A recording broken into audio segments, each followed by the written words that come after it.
Supreme court की संविधान पीठ ने सोमवार यानी 4 फरवरी को एक ऐतिहासिक फैसले में व्यवस्था दी कि कोई सांसद या विधायक संसद या विधानसभा में वोट भाषण के संबंध में रिश्वतखोरी के आरोप में अभियोजन से छूट का दावा नहीं कर सकता है। कोर्ट ने वोट के बदले नोट मामले में अपने पिछले फैसले को बदल दिया है। कोर्ट ने अनुच्छेद 105 का हवाला देते हुए इस मामले में सांसदों को किसी तरह की राहत देने से इनकार कर दिया है और कहा है कि किसी को घूसखोरी की छूट नहीं दी जा सकती। ऐसे में सांसदों को कानूनी संरक्षण से छूट की अपेक्षा नहीं करनी चाहिए।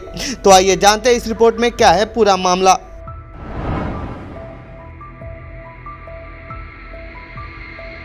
दरअसल झारखंड की विधायक सीता सोरेन पर साल 2012 में राज्यसभा चुनाव में वोट के बदले रिश्वत लेने के आरोप लगे थे। इस मामले में उनके खिलाफ आपराधिक मामला चल रहा है। इन आरोपों पर अपने बचाव में सीता सोरेन ने तर्क दिया था कि उन्हें सदन में कुछ भी कहने या किसी को भी वोट देने का अधिकार है और संविधान के अनुच्छेद 194(2) के तहत उन्हें विशेषाधिकार हासिल है, जिसके तहत इन चीजों के लिए उनके खिलाफ मुकदमा नहीं चलाया जा सकता।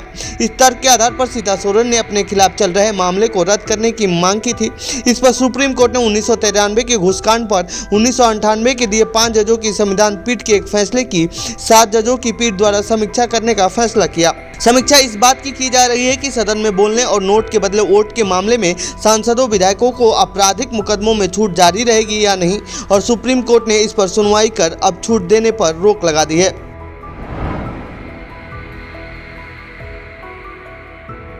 संविधान के अनुच्छेद 194(2) में कहा गया है कि यदि किसी राज्य के विधानमंडल का कोई भी सदस्य विधानमंडल या उसकी किसी समिति में अपने द्वारा कही गई किसी बात या दिए गए वोट के संबंध में किसी भी अदालत में किसी भी कार्रवाई के लिए उत्तरदायी नहीं होगा, और कोई भी व्यक्ति किसी भी रिपोर्ट, पेपर या वोट या कार्रवाई के ऐसे विधानमंडल के सदन के अधिकार के तहत प्रकाशन के संबंध में इस तरह उत्तरदायी नहीं होगा। अनुच्छेद 105(2) संसद सदस्यों को समान सुरक्षा प्रदान करता है। साल 1998 में 5 जजों की बेंच ने पीवी नरसिम्हा राव बनाम राज्य ने इसकी शाब्दिक व्याख्या भी की है। माना कि विधायकों को संसद और विधानसभाओं में अपने भाषण और वोट से जुड़े मामलों में रिश्वत के लिए आपराधिक मुकदमा चलाने से छूट प्राप्त है, जिसे अब सुप्रीम कोर्ट ने पलट दिया है। आसान भाषा में बताएं तो विधानसभा के अंदर विधायकों और संसद के अंदर सांसदों द्वारा दिए गए बयान पर किसी तरह की कार्रवाई नहीं होती है, लेकिन अब सुप्रीम कोर्ट के इस फैसले के बाद ये छूट नहीं मिलेगी। माननीय उच्चतम न्यायालय का जो फैसला आया, सर्वसम्मति से जो फैसला आया, ये बड़ा एक गंभीर कानूनी प्रश्न था कि क्या कोई सांसद या राज्य में कोई एमएलए, उनके विशेष अधिकार जो हैं अनुच्छेद 105 या 194 के तहत, क्या उन विशेष अधिकारों के तहत क्या वो कोई गलत काम यदि करें तो कानून उन पर लागू होगा या नहीं। अब कांग्रेस की सरकारें थी, उन पर गंभीर आरोप लगे थे, नोट फॉर वोट के आरोप लगे थे। नरसिम्हा राव जी की सरकार थी, जेएमएम को लेके आरोप आए थे। बाद में मनमोहन जी की सरकार पे भी ऐसे आरोप आए थे।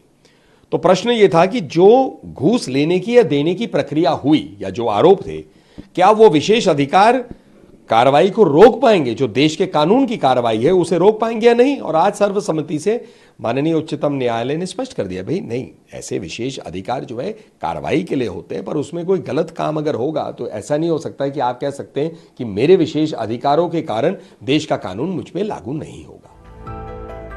तो ये थी सुप्रीम कोर्ट के फैसले से जुड़ी हमारी रिपोर्ट। आपको कैसी लगी ये रिपोर्ट कमेंट बॉक्स में बताएं। साथ ही इस पूरे मामले पर आप क्या कहना चाहते हैं कमेंट बॉक्स में लिखें। बाकी देश दुनिया की खबरों के लिए बने रहिए जनसत्ता के साथ। धन्यवाद।